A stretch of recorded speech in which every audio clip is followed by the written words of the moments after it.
flag a couple of months ago for saying trap is not hip-hop. Trap is not rap. Niggas were coming all out of all corners of the earth.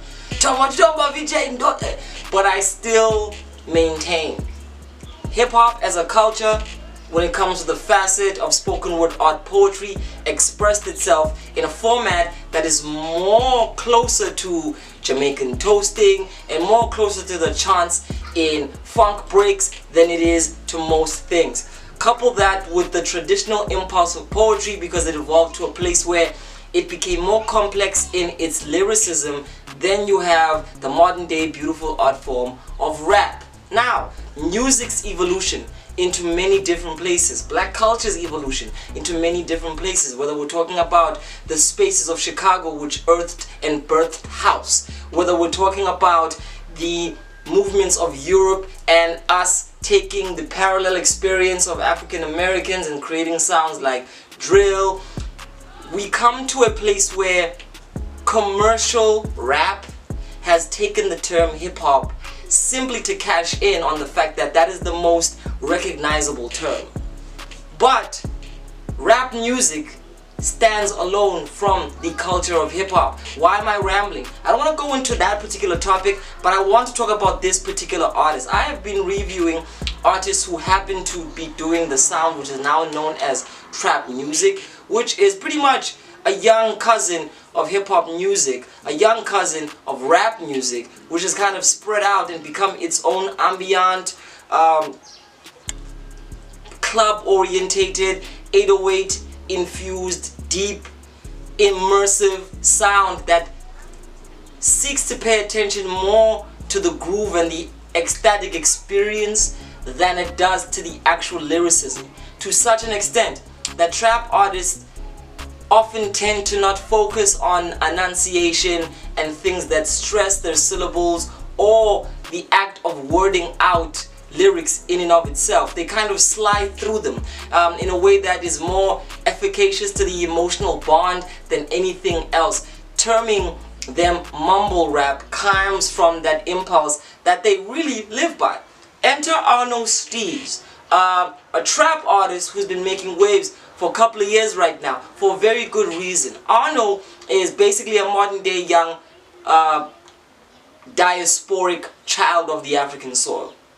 Inhabits South Africa, comes from Cote d'Ivoire, is able to take elements of different parts of the African experience, and because of his wide range of having fed from Africans in different part of the continent to settle in this South Africa, this Azania we love so much, he's an artist who's recognizable in his flair because he's hung out with South Africans, but he's an artist whose accentuation, whose direction, whose parallel imagery and inspiration to the Afrobeat movement speaks volumes, especially in his latest work, New Orbit. New Orbit, as the name states, kind of takes us to, I want to say, unique little pockets of the trap sound. Like, started with the introduction of trap not being rap, because for the most part, the melodic delivery is closer to singing than it is to chanting. Trap's tendency to tap into the dark range of emotional field is really something more akin to soul than it is akin to rap. I guess the rap part is the rapid delivery of how these lyrics are sung, but it is singing. Singing done on auto-tune, kind of expressing and expanding on top of an electric landscape, which for the most part is a canvas that paints an escapist direction for youth to find and make up their own dimensions of freedom. Same thing with this project. It is new orbits in the sense that there are trap artists who know how to work the usable formula, and there are trap artists who know how to take that formula and kind of push it a little further. I would say Steez is definitely the latter. The songwriting on this is spectacular. You go from high ranges, dips that are warm, and covered in glittering guitars with melodic bass lines like the track 2 Loco, which moves from Afro beats, and before you know it, you're carried into a very piano-esque log drum world. And he does all of this diving into different African-inspired musical art forms without feeling like an outsider pandering to an external field. He feels at home in each and every one of these sounds he inhabits, bringing me to the conclusion that this album is absolutely amazing simply because it shows off Arno's organic way of being able to find how he can decode his influences. I'm always saying this to rap artists, to trap artists. Inspiration is beautiful, but it starts off from a place of imitation. And if you remain there, where listening to you renders an immediate nostalgic experience of the artist you're inspired by, where people can't shake off the formulaic output of what you're inspired by, you're nothing but a reproduction of something that works. And maybe that's a lucrative space to be in. In the same way that there are probably a thousand versions of the shirt I'm wearing right now because I bought it at a mass market retail store. Music in its pop culture capitalist field is producing artists in the same way that it produces all other artifacts and products. And maybe those people cannot really be termed artists, because if an artist is there to speak to their own unique experience, then something that speaks to a product that fits into a formula that has to be replicated in order for it to work can only be called at the very best a taste-making machine. So Arno is not a tastemaker. He's not like a lot of these young Gen Z artists who jump into feeling like Travis, like Future, like Thugger or Buddha Ghana or whoever it is. Arno is an artist who says, I'm African, and that's important.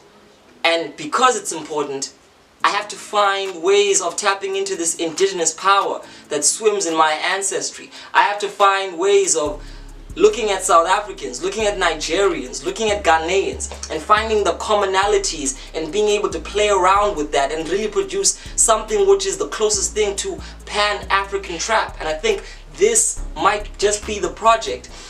What it does is that it unites us in the very same way that the United African Union of Haile Selassie, Kwame Nkrumah, Julius Nyerere, leaders coming together saying as Africans we need to stand together to be able to rebuttal all of the colonial oppression that has moved against us. Arno, psychologically speaking, musically orientated, intentionally drives this project to a place where, as much as he's inspired by something that comes from the deep south in America, he delivers it in a way that only an African could. He taps into references that only an African could. And I think this project is a model of the things that I keep admonishing younger trap stars to do, which is find your unique coding. And he's done that. I'm giving this an 8 out of 10, simply because what it does is that it sets a standard for how to create Pan-African trap, an all-African movement that says we're all part of a larger DNA of primal energy, of gods and goddesses, of spirits, of tikoloshes, of gargoyles, of dragons that lurk within our blood and our soil, that blur reality from the surreal, that introduce magic and myth and power, that say to us that you're not bound by your genre, that's simply the pool you jump into and you can expand it into an ocean if you wish, that says to us that fitting in does not have to happen at our expense, that pop doesn't have to happen at our expense, that capitalism doesn't have to happen at our expense, that there are ways of taking these very same mechanisms of control that have been used to suppress us and finding ways of deconstructing them into something useful and at the very most, something close to liberation. I'm not saying Arno Steez is some kind of revolutionary icon, but I'm saying he is an artist who stretches himself to do himself and only himself. Another interesting thing about this project is how Arno uses pop formulas to create something broader than that. I mean, the songs here are simplistic. The lyrics do not attempt to be anything deeper than just enjoying your life and finding the simple things to go about your everyday business. Even the titles, very repetitive. I mean, you've got tracks like Whoa Whoa, and another track called Yo Yo Yo, and another track called Loco. So really what Arno wants to do here is find ways of ingraining himself in people's minds. And how do you do that more effectively than finding repetitive hooks which he knows how to do so well. Excellent hook writer, excellent songwriter. These songs have dips and motions that move like an adventure. They don't move in linear ways. They don't just go down and scare you into going up. They really have a way of oscillating that feels very close to real life. Shout out to Arno Steez. Shout out to the whole of Africa. I want to do more African projects, and that's a thing, that case. I think the headspace is really gonna stretch out. With if we've got some fans beyond Mzansi, please talk to us, guys. If you're from Mozambique, if you're from Angola, if you're from Zim, our brothers and sisters everywhere. If you're from Kenya, please talk to us. Give us the links. We've been slowly looking at the scenes, the developing rise, whether it's the drill music happening in Kenya, whether it's this interesting revival of boom bap that's also beginning to happen in Nigeria. But exciting things are coming in the future, and it's albums like these that will allow us to actually break these borders and thread together an all-encompassing African identity for what African hip-hop could be. But I maintain, trap is not hip-hop. This particular project speaks to what the trap sound can be and what Afrobeat can be in Africa. Shout out to Arno Steez. Like I said, 8 out of 10. I'm Viwe, the brother from the ancient mother. These reviews come from understanding the artist's intention and understanding if they outline their creative approach in ways that really meet the mark. So with that being said, please subscribe. Why haven't you subscribed? Why? Love you. So what's up, Viwe, the brother from the ancient mother. It's been an honor and pleasure throughout these years, to really give you South Africa's most poignant hip-hop content. Now, December, December, hello December, we're celebrating with hip-hop heads. It's the One Room Headspace Cypher, 30th of December, 6 o'clock. If you love hip-hop, if you love that boom bap, that punch, that slam, that rap, if you think you can rap for us, you stand a chance to win an artist EP package. What does that mean? It means 3 songs of your own choosing, mixed, mastered, recorded by us, album art provided. Basically, you get to have that jump start that I think a lot of rappers would want to have when putting themselves across out there in the scene. But anyways, we're celebrating hip-hop, we're celebrating the culture. It's the Headspace doing it for you. So please, those who have the time, the energy, the willingness, the fire for it, catch us front and center, live and direct at the place to be. Much love. Keep supporting the Headspace. Keep subscribing. We got this far because of you, and we just want to celebrate it all. We only got one life, and we live this one life in the context of the culture, in all its beauty, in all its glory. Love y'all.